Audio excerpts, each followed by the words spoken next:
Bullshit sells, and it's going to make us rich. All right, you ready? Here we go. Yeah. Hey, what's up, America? This is Goodnight America. I'm America's sweetheart, Eric Ryan, and today we have a very special guest. His name is Alex Fink, and let me tell you about him. He's the founder and CEO of The Otherweb, and The Otherweb is a platform designed to filter out clickbait, misinformation, and bias, which is a novel concept for a news organization. Alex, welcome to the show. Thank you so much. All right, let's start with why, because you're a tech guy. Why did you start a company that filters out clickbait and bias? What's the origin here? Well, for the previous 15 years, I was building perception systems, cameras, computer vision, that sort of thing. And at some point, I had this crisis of conscience. I decided the world doesn't need more cameras. And I actually want to do something useful with my time. And it seemed like the biggest problem that is worth fixing right now is the fact that everybody's consuming nonsense all the time. And so even if they have good intentions, even if their processing machinery is perfect, their actions are going to be shit.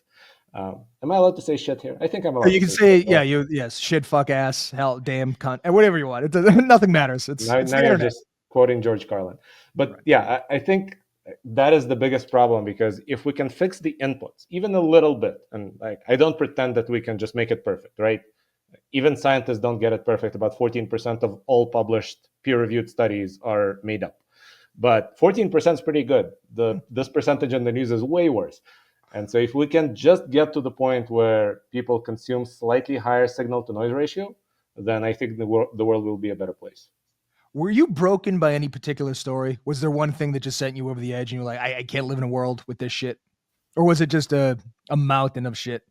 Yeah, it's hard to pick one because there's just a lot of them. I was at some point just broken by the stuff that my parents used to send me, because my parents, when I was growing up, were the most well-informed people out there, right? We were in the Soviet Union. My parents actually listened to Voice of America every night at 4 a.m. So they knew what was going on. All the people in the Soviet Union had no fucking idea, right? And so fast forward to today's world, if my father keeps forwarding me things that are just completely made up, right, then I think something is broken in the ecosystem, because my father did not become less good at processing information, right? He was always the best at it. What happened? Right? The world changed. Something in the ecosystem changed. So this is why I like the ideas about we need to teach critical thinking, we need to teach people to think straight, but I see really good critical thinkers who are still failing at this, and therefore I think it's the ecosystem's problem. That's fascinating that your father used to actively seek out another country's news because he knew what he's being fed was biased. And then eventually, because the internet, I assume, he fell victim to it too. That's fucking crazy. Even a guy that went out of his way fell victim to it. It's nuts. Yeah.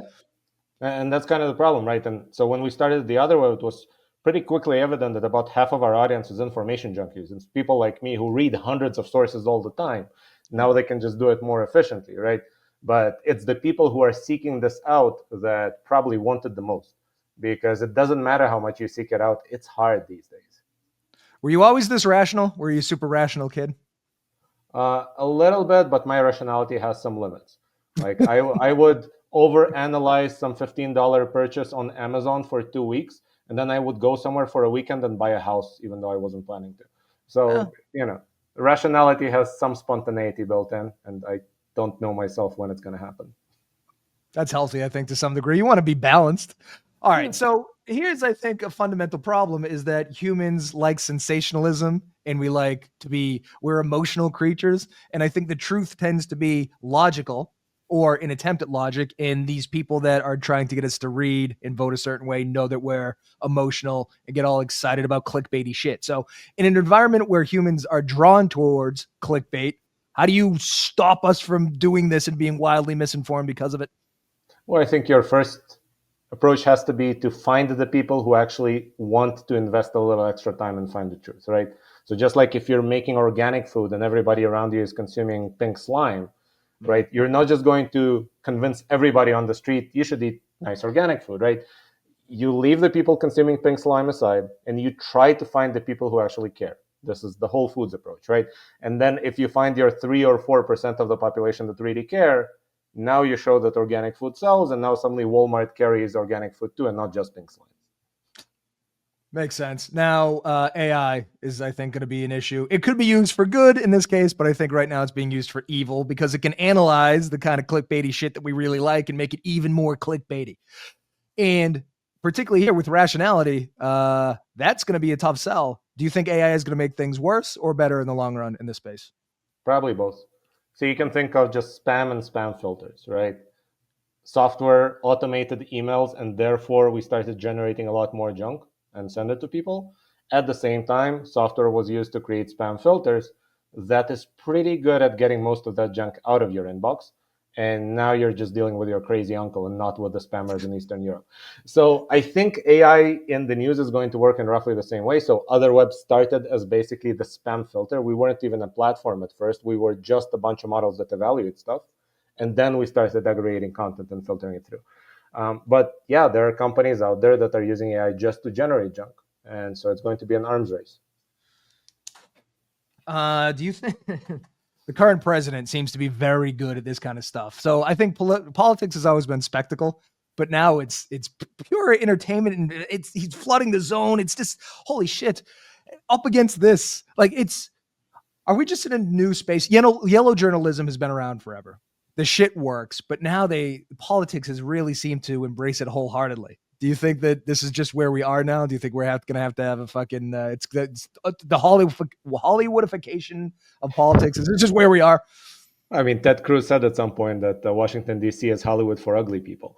So it's definitely the case that this is happening to some extent, but I don't think it's new. Like, if you just go back 100 years to the times of William Randolph Hearst, right, the father of yellow journalism and a person who ran in politics several times unsuccessfully, right? So you saw a lot of this back then. You saw a lot of clickbait headlines. I think the big difference between then and now is not that politics became more like a circus.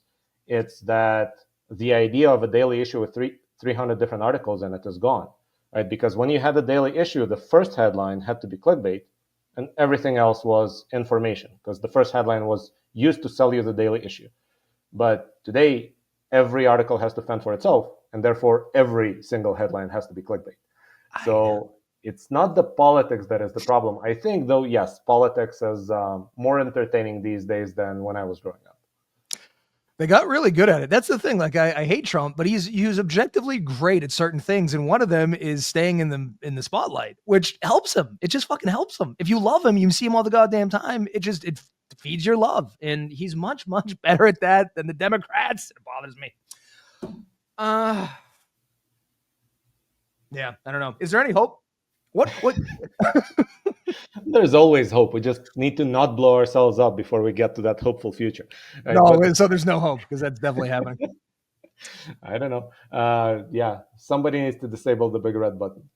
No, that's the big red button sexy. This an article about the big red button gets clicks, baby. This is so I've had a couple guys on recently on the show that were involved in magazines. So I went and saw magazines don't exist anymore. I mean, I guess they do, but nobody buys them. But the brilliance to your point about the headline grabbing your attention and then a meaty article behind it full of facts was borne out, particularly I think when magazines were huge because the covers were always very they grabbed your attention. It was always celebrity almost naked or something. Like Playboy is a perfect example. They had a naked chick on the cover. I was a Playboy subscriber for many years. And yes, I loved the nudity, but the articles inside were also very, very good.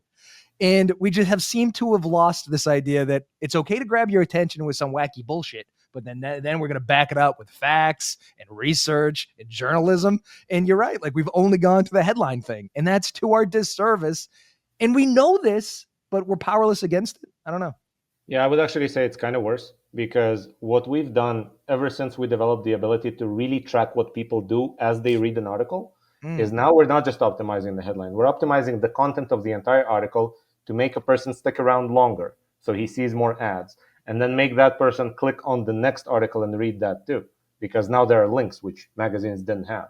So I actually think not only the headlines became worse, the content of every single article on the internet in basically every publication there is became worse because we're all chasing clicks and views, even if we don't really want to, right? It's basically like evolution. It doesn't matter what every particular organism wants to do.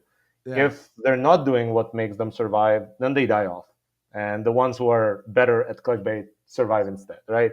If they are trying to get more clickbait, then they succeed, and then we get more clickbait. Either way, we get more clickbait. And it's wild too, because I think about this all the time. These last 200 years for humans has been batshit crazy. Just the idea of a light bulb. It used to be when the sun went down, you kind of went to bed. I mean, you could start a fire and shit, but now we have third shift.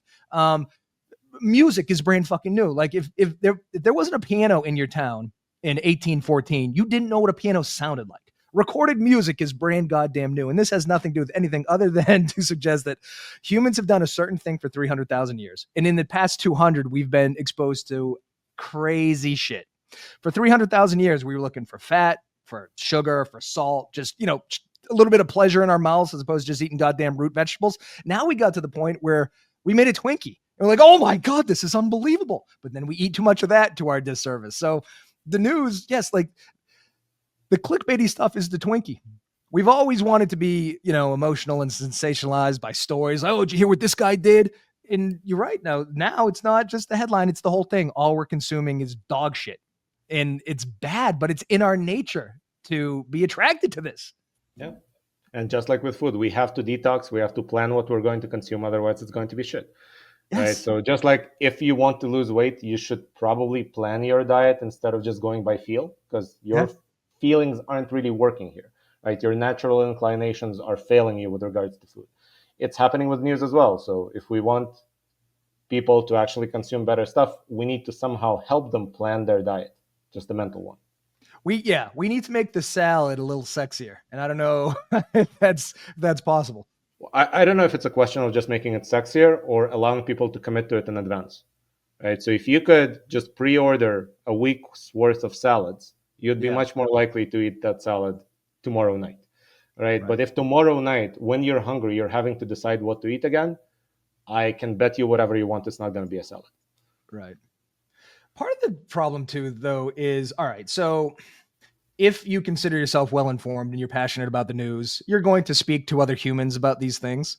And if all you're doing is talking to people that are, clickbait heavy and haven't read past the title, or if they do, then they're reading an optimized article that is feeding them exactly what they want to hear. But you have gone out and you've eaten the salad. You've maybe read a book on the subject or two, and they're just spouting off nonsense. Is it better to play in the game of bullshit, or should we go out of our way to be intelligent and then fight the good fight?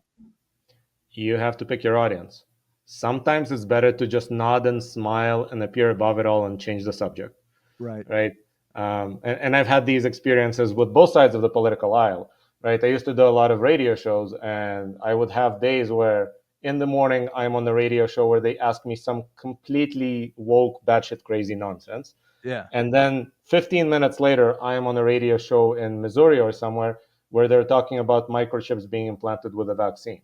And so at this point, when I'm on the radio, I have a 3-minute segment. Guess what I'm not going to do?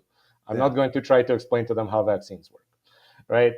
But if I'm sitting with somebody who knows me pretty well, they know that I am well informed, so I have some authority here, and they say something that is demonstrably false, then I stand a good chance of actually dispelling that for them. So you have to figure out your setting, you have to figure out your target audience, you have to only engage in communication that has an end result of some kind.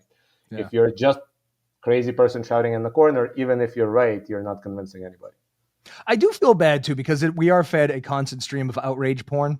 So it's almost as if you can't even be informed about a particular issue because it's going to move to another thing so fast. It's like, oh, I'm sorry, weren't we just talking about microchips being implanted inside of us? And now we're arguing about trans athletes playing in sports. And oh, shit. Oh, you know what I mean? Now it's one of these two is happening. Which one? Oh, the trans athlete one? I'll let you guess. Well, the trans athlete thing, isn't there? Like, listen, I don't really care because the numbers don't bear out me caring. Isn't it only like 10 of them or something? What's the number? I mean, it's not really 10, and it's not a question of numbers to some extent, right? But when you watch boxing in the Olympics and you suddenly see that 2 of the best female boxers in the Olympics were actually biologically male, right? And were in fact banned by the Boxing Association, but then the Olympic Committee allowed them in by overriding the Boxing Association. There's a question there, right? I'm not saying that it's the biggest problem we're facing. It's probably number 127 on the list. Yeah. but it is kind of a 95-5 issue. I think the number of people that actually think it's okay for these two particular individuals to beat up women in the Olympics is very small. I do So find I'm it. not sure why Yeah. we're arguing about that issue. We could just decide to, all right, like this is obvious. Let's move along. Well, that's my feeling. Yes, this is obvious. Let's move along. But Yeah. this thing sticks around, and I don't. Yeah, I Yeah. mean, But I think the boxing. reason it sticks around is you decide this is obvious, I'm moving along, and then the Olympic Committee does the exact opposite. That's weird. What about the swimmer too? Yeah, it's just. But again, you're right. It's issue. I mean, 127 could be 100,027. There's still war, rape, famine, disease. Like, can we figure these things out before arguing about who's playing who in sports? And listen, I know that it's a big deal when your daughter is the one fighting someone who was born biologically male in a ring. Yeah. But again, Or even when numbers it wise, or when it's a sport like MMA where they actually fight, right? Because it's one thing to lose to a somebody who is way stronger than you in swimming. You don't yeah, get injured by it, right? But right. if you get in the ring and you box or you're doing MMA, right, then one of the people being way stronger than the other is kind of a hazard. Yeah. I saw, I think it's today, Fox News was obsessing over pool, like pool billiards. There's a Yeah. couple of trans athletes. I can't imagine that's a physical advantage. Because Or that maybe, happened again, right? It was both finalists were yeah. actually biological males competing against each other in the women's championship.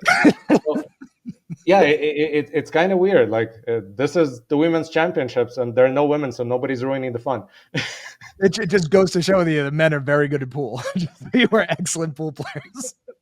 You know what though? Like from a sensationalist point of view, if I was in charge of the pool thing and I wanted ratings, this is exactly what I do. Which is why we're in the theater of the absurd. Because normally nobody gives a shit about the women's finals of billiards. I would Yeah, imagine they don't give a yeah. shit about the men's finals. But if you have guys, oh, then now I'm tuning in. Now Well, it's that's one side. The other one, as you said, you were subscribed to Playboy for many years as a kid. So yeah. maybe that's another way to make women's pools much sexier.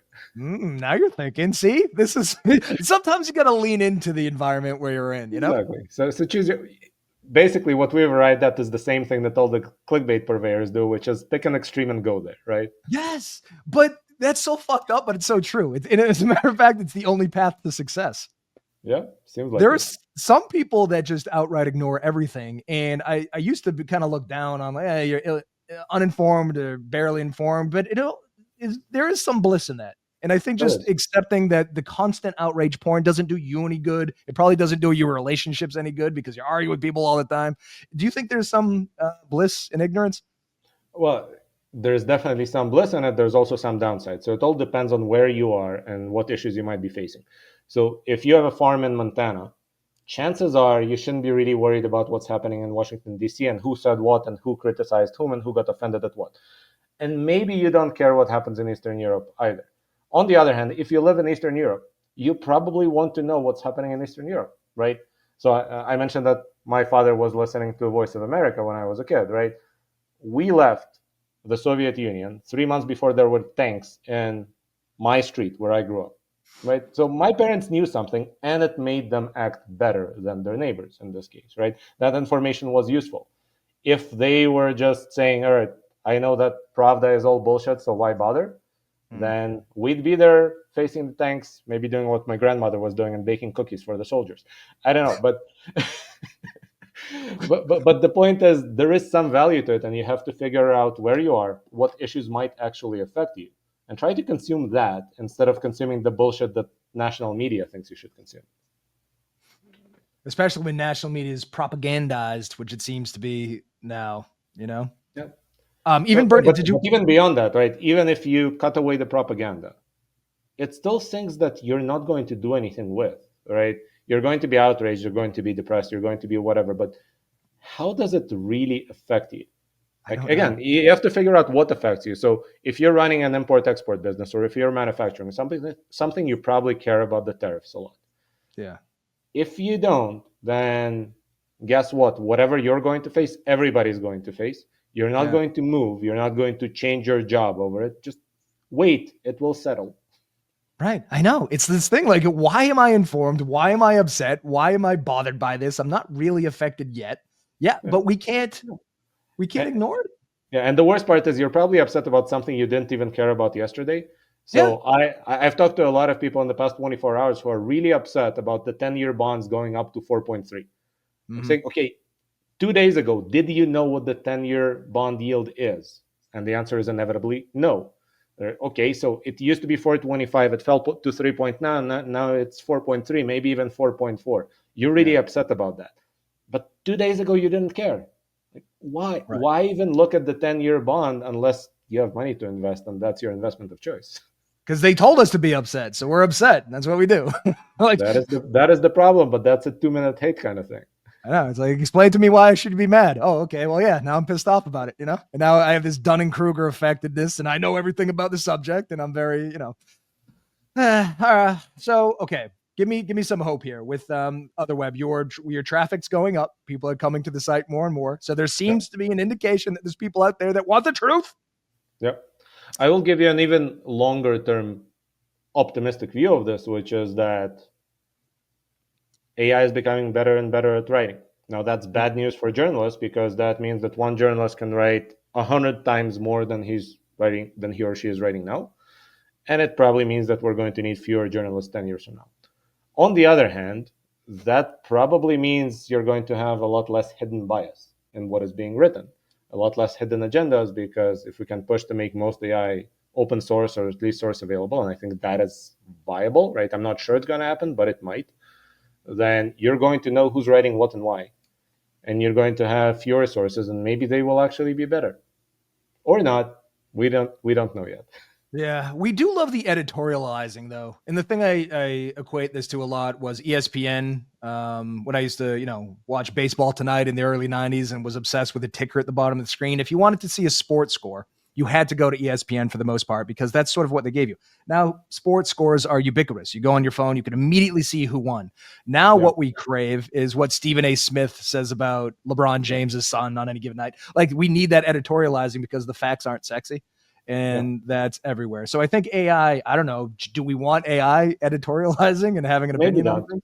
Maybe with editorializing, you actually care who said it almost more than what exactly was said, right? That's Because the if I thing. if I Yes. give you here's a really interesting opinion on something, you're not going to read it unless you know who wrote it and you actually care about that person, right? Right. So maybe we do care there more about the personality than even the content. But still, first we need to agree on the facts that we are commenting on, right? Or that somebody is commenting on. And with sports, there isn't much argument about, well, did they score 84 points or is it really 60 or is it 5, Right. right? But now look at casualty numbers in Ukraine and Russia. That's the There's a, thing. there's a score there that is real, right? But nobody can agree on what it is. So I think Yeah. first of all, you need to go to actual OSINT sources and find actual data on what was destroyed and who is missing and how many funerals were held in each country, right? And then you can have a proper discussion. Most people go straight to the discussion point Yeah. without actually figuring out what score is real, right? And they pick the score that matches their favorite discussion points at some point, right? Yeah. So if you're slightly more skeptical of Ukraine and you think, well, there's corruption there, maybe we should be helping them less, then you start believing the Russian casualty numbers. But why? That makes no sense. But you look at RFK, you look at David Sachs, they do that for some reason, right? They pick Yeah. their opinion first, and now they pick whichever facts kind of match the side that the opinion was from. I know, and That's it's all. horrifying because you're always going to rely on a third party for the facts that you believe. You can't go out and count bodies. So there has to be some report that you're Yeah, saying this is a real report. I believe these numbers. And it could yeah, be totally false. So your yeah, whole worldview could be built up. It's a house of cards with other yeah. people's informations. Because when you get into these discussions with people and you bring up facts, they go, well, where are you getting those from? Which is a legitimate question. Yeah, You just it is a happen to. legitimate. And look, it's hard to figure out what is true, right? But the question is, which process gets you the closest or gives you the highest level of certainty? Yeah. And that process is find out everything you can to ascertain the facts first. Then once you do that, go read opinions. What most Mhm. people do is they go read opinions, whichever opinion matches their natural inclination more. That's the one they pick, and that gives them now a new filter on the facts. Let's just only look at the facts that match the opinion I already thought was sexier. Mhm. And if you look at people in politics, if you look at people on social media, that seems to be the primary process, right? They would only cite facts that match the opinion they already held last week. That is not the most efficient way to actually arrive at the right facts. That's almost like I don't like kettlebells because they look weird. Therefore, I will only look at studies that show kettlebells don't work. Oh yeah, That's I do that weird. all the time. Yeah, so like I have super high cholesterol and I should be on statins, but I found some Australian doctor that says statins are bad for the brain. So I'm like, see, I can't I can take send you statins. I can send you lots of doctors that say high cholesterol is good for you. So See, but same but I problem. know, but I know because I want to continue to eat steak and bacon that I'm just seeking out the source that tells me what I want to hear. I'm sure there's a lot of statistics that suggest I'm going to have a heart attack, but I don't want to hear that because then I'd have to eat salads, and I don't want to eat Yeah, salads. you might be okay if you just cut out carbs, and the steak and bacon will still be fine. But I that's got up to to tell you. you, I've done keto for the past couple weeks. Fucking, I love it because every time I want pasta, I just eat more bacon, and it seems to. Yeah, I got to tell you, I don't. I can live without carbs. I think I've been on that for several years, so yes, there's feels some good. data to support it. Yeah, and cheese. I get to put cheese on everything. It's fucking tremendous. I love it. Okay, so talk to me about some success stories of people written in, be like, "Holy shit, I love this. This is exactly what I was looking for." Do you have champions in this space? I hope there's people out there talking about this website. There's people out there, but again, it's kind of a very noisy space to be in. So I can't claim that we've had a great success in actually penetrating this wall of disinformation or misinformation that we see. Uh, Yeah. so there's champions. I've been on some nice podcasts. I've been on TV quite a few times. There's people who really love it. There's people who use it religiously almost. At the same time, we are still fairly small, right? We are Mhm. still smaller than Whole Foods is in the food space, and Whole Foods is 3.6% of the market. So So okay, it's so gonna first we take need to us get the a Whole while Foods to level. penetrate. Okay. Yeah, and then But I think maybe we will have secondary effects. But also, I think that we need to go towards the writing space more. So we've been developing B2B tools to actually write better and to help journalists write better with less effort. Because one of the other benefits of clickbait that we haven't talked about is that it's just easier to write, mm, right? Researching a real story, like let's say we talked about casualty numbers. So the thing that you have to do to figure out what the real casualty numbers are in a war where you don't actually have journalists on the ground, right? You have to cross-reference hundreds of different sources. On the other hand, just coming up with some clickbait headline that says only aliens have been killed in Ukraine, that's easy, right? mhm. Uh-huh. So we need to make writing well thought out things easy, and that might actually improve the SNI somewhat, the signal to noise ratio. All right. Well, that's giving me a little bit of hope. Tell me though, I like this story that you say the most clicked article. What was it in 2020 something? You know what I'm talking about, right? Yeah, I mean, if you look at the 2016 election, right? So the 10 most clicked articles on Facebook and most shared articles on Facebook that year, out of them, 7 were done by 3 Macedonian kids who were just making shit up under a publication they invented called End the Fed. Mhm. Right? And the most clicked of those, it had 800,000 shares, right? That was the Pope endorses Donald Trump. Beautiful. That's what Facebook looked like that year. That year, honestly, now it looks a little bit better, but now nobody reads the news there. So the improvement happened as people left. But these Macedonian kids really like they smushed religion and Trump and politics together. That's genius to some Yeah, degree, especially when you get paid when people click on shit. yeah, Why research a well like why go out of your way for the truth when you can just say some wild ass bullshit and get paid? yeah. And sometimes you can even make both sides play against each other. So this is something that professional propaganda did more that year, right? You had Russian propagandists organizing right-wing protests and left-wing protests on the same street at the same time on purpose, Genius. just to increase the chances that they're going to clash, and then it will become a bigger news story. Because Yeah. 100 people were picketing something in Dallas is not really a big story, but if these 100 people and these 100 people fight, now it becomes a story. And now you've affected the discourse a lot more in the country that you want to affect in some way, or at least discombobulate. Colonel Tom Parker, Elvis's manager, also made buttons and posters that say "I hate Elvis." So he used to cash in on both sides. Paula Dean, you know Paula Dean, one of our celebrity chefs. Yeah. Her cookbook is full of burger recipes where you use donuts as buns, and then Mhm. she has the audacity to be a spokesperson for Lipitor. She's selling the disease and she's selling the cure. That is just it's brilliant.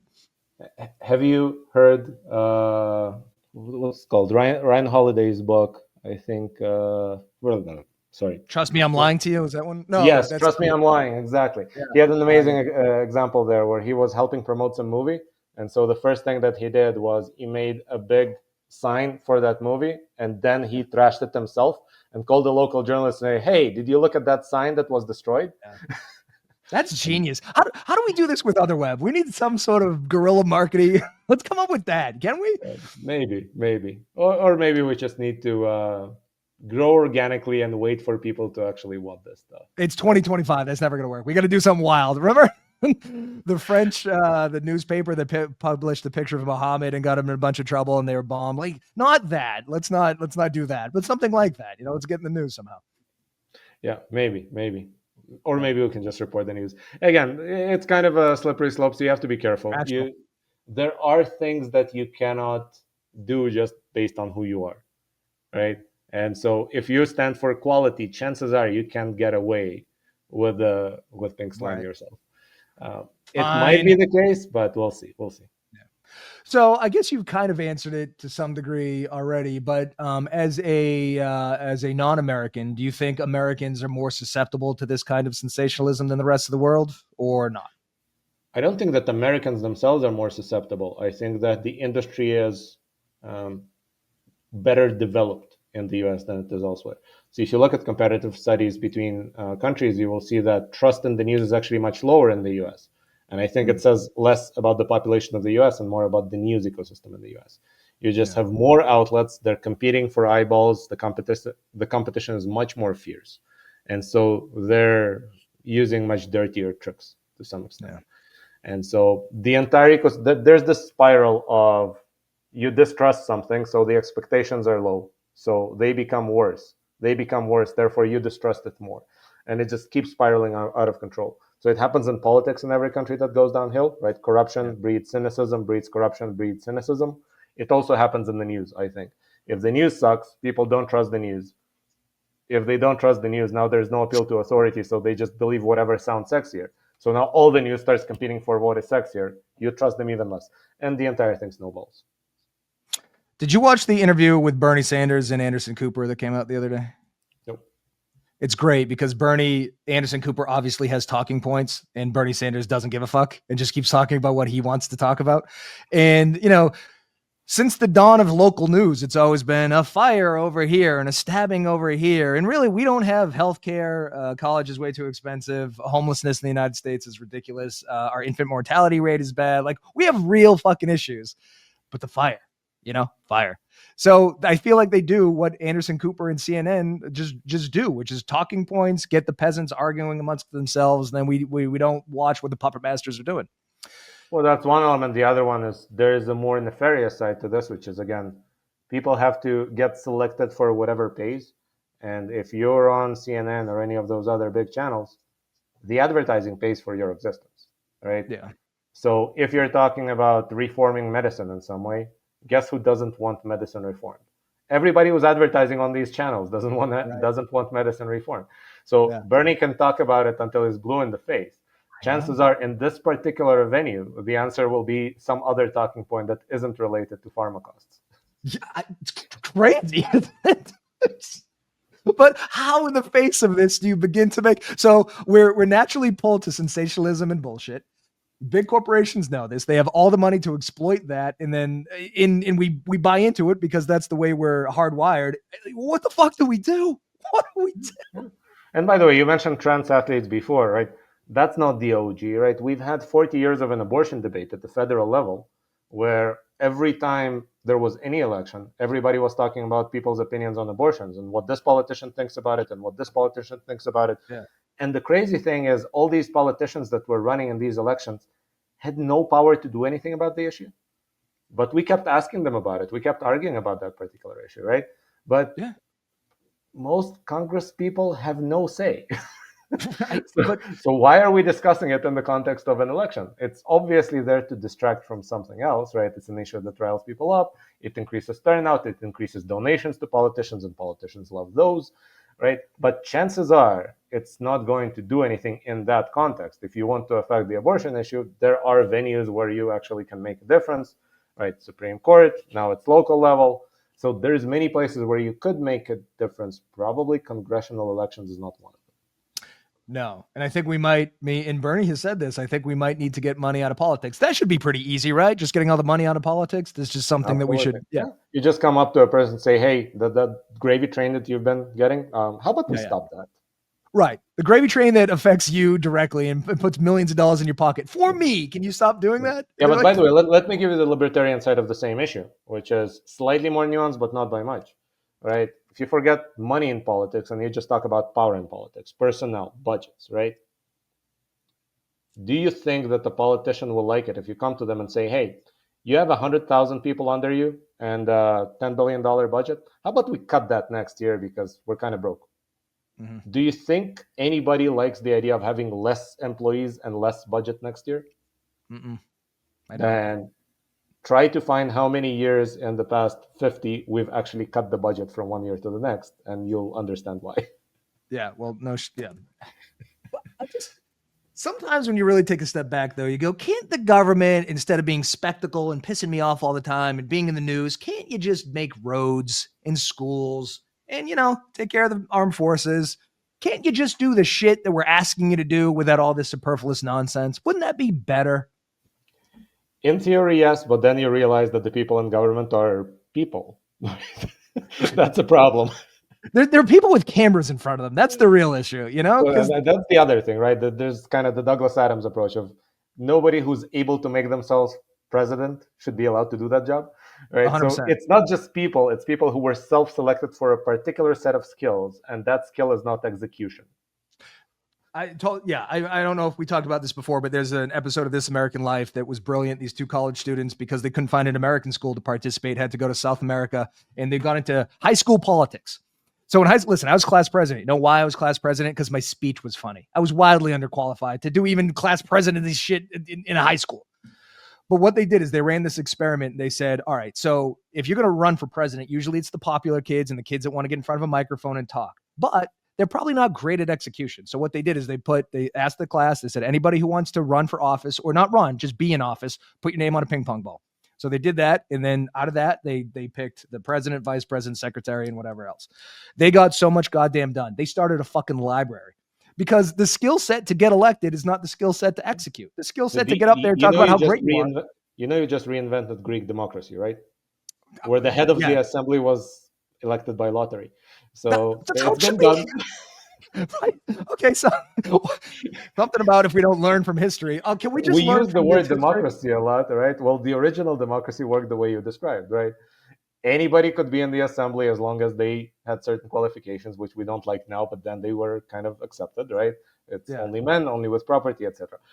But then within the assembly, who had the assembly this year? Lottery. See, that's genius. Let's not qualify. It shouldn't be if you're a man or own land, but a certain test, like a competency test, and they'll go, okay, you're good enough to do this. And why we don't understand this too, because we don't understand it because we like spectacle. We want to believe that charismatic guy is going to be just as good at leading as he is giving a speech, and I don't think it really ever turns out that way. Sometimes yes, oftentimes no. Well, let me give you another side of this, just in case you haven't been canceled yet. I'm going to help you get canceled. Let's go.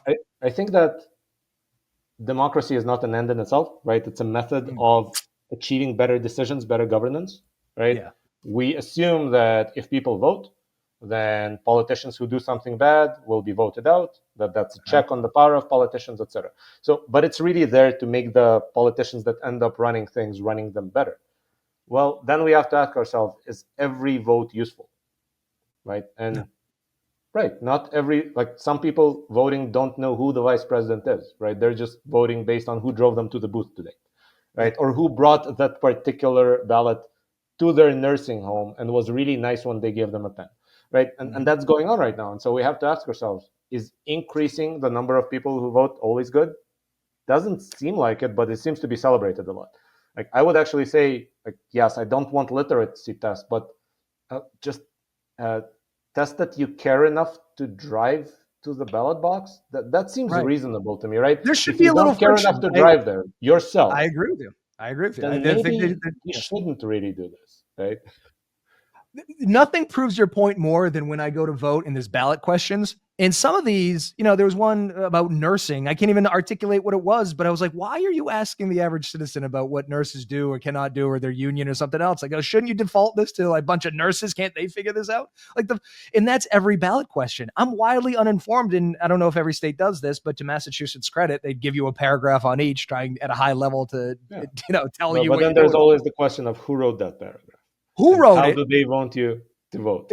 Exactly. And I don't have enough time to read both things and think it through. And I just want to get the fuck out of there, So even when they're begging me, I've gone through the effort of driving there, reading the shit, and I still don't feel qualified. All right. We talked about AI. Let me give you a really optimistic view of how AI solves this problem.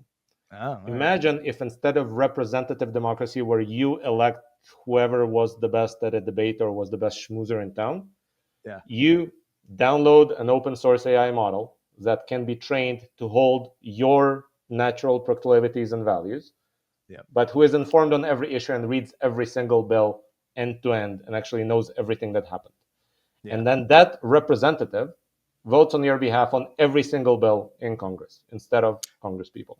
Right now, this is basically a version of you, an avatar of you that is perfectly informed in a way that you can't be because you have a job. Well, you don't, but like other people have a job, right? Yes. Other people have jobs. So I love it. I just don't that I'm not saying you're saying we're there yet, but I think like ChatGPT, for example, I think that's the Nintendo Entertainment System of intelligence at the point we're going to get to a PlayStation 5. Everything's going to be fucking gorgeous and it makes a lot of sense. Right now, ChatGPT, I feed it all the shit I write, and then what it kicks back is like a dumb edge. It's just a weird version of it, but it's getting close. And to your point, if we can just get ourselves in there and then it's well informed and votes on my behalf like a real representative government, I'm all for it. Love it. And if you think PlayStation 5 is the end, just watch Matrix. I think at some point we're getting there, right? Shit's gonna get really good, which is scary because we're all gonna lose jobs and stuff. But wait, it's scary because as shit gets really good, we have to realize we stay just as bad. That is the scary part. I know. And what's gonna happen? What's gonna happen when I'm useless?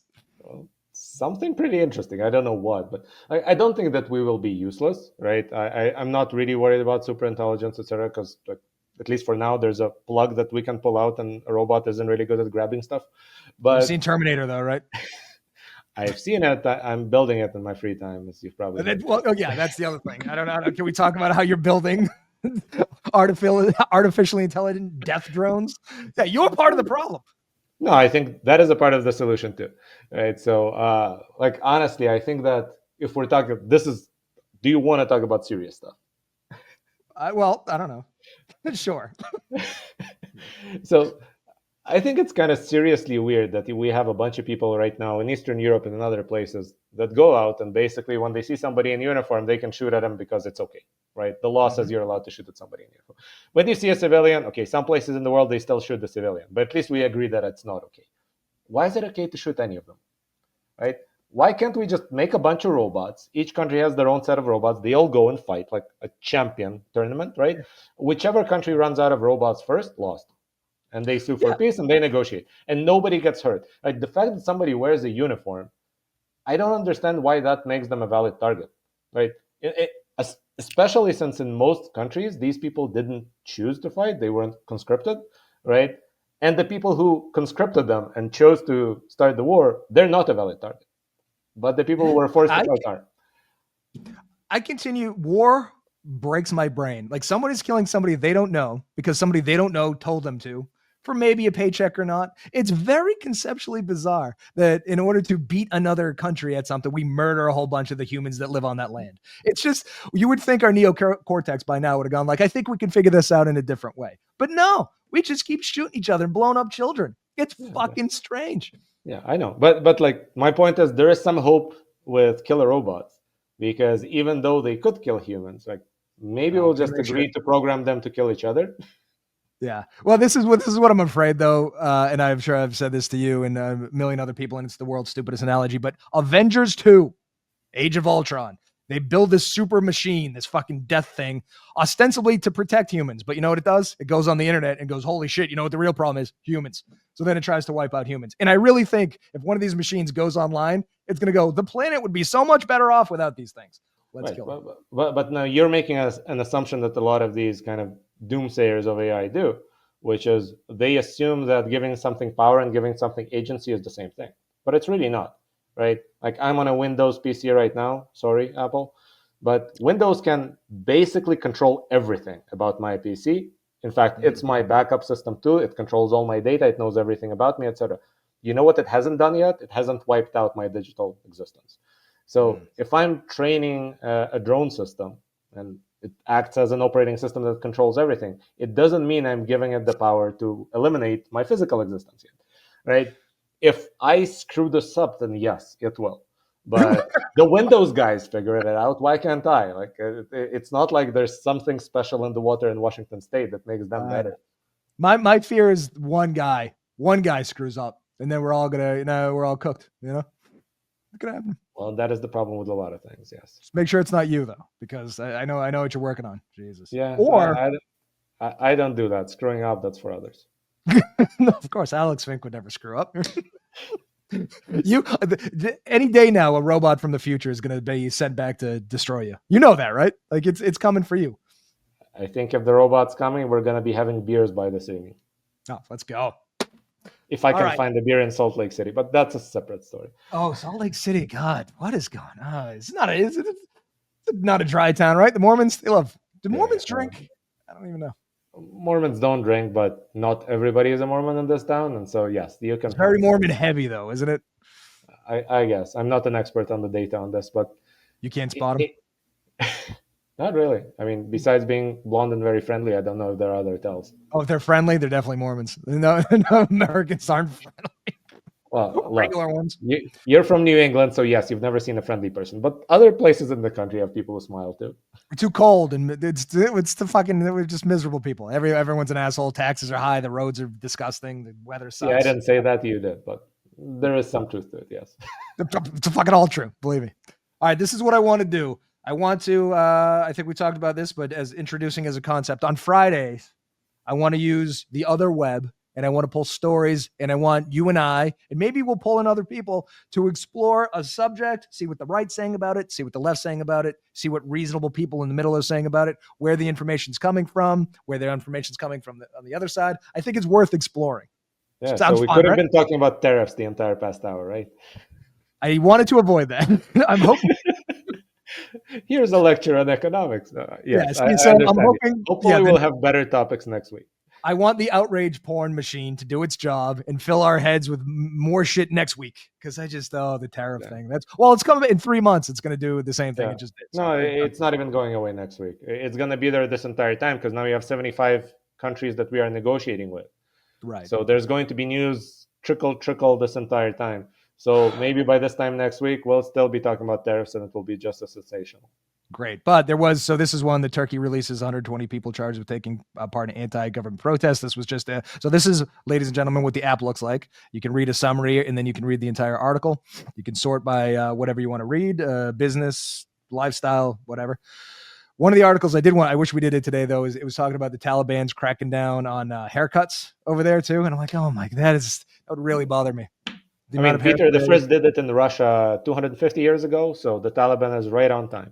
I know, but why the obsession? Well, who gives a shit? Why is this? Back to my point about government. Just make sure that the roads are cool and the planes are staying in the sky and there's not shit on my steaks. Stop with the hair, because this is where it goes. It's a slippery slope. Well, yeah, your hair, I can see why you'd have a problem in Afghanistan. Yeah, I mean, that would be the one thing that would force me to get the fuck out of here. And not that anybody wants Americans. Like everything else about Afghanistan would be just right for you, but the hair, that's where they lost. That's a bridge too far. Yeah, everything else sounds great. All right. Do me a favor, stay in the green room for a second, but I'm going to log off and then you're going to be back next Friday and every Friday until you and I are swimming in a silo full of gold coins. It's the only thing that's going to protect us from your death robots that you're creating. So gold coins, that's a pretty good shielding technology. Sure. Telling you. Not as dumb as I look. Well, I am. That was just a shot in the dark. All right. We'll be back Monday. Have a lovely weekend, America.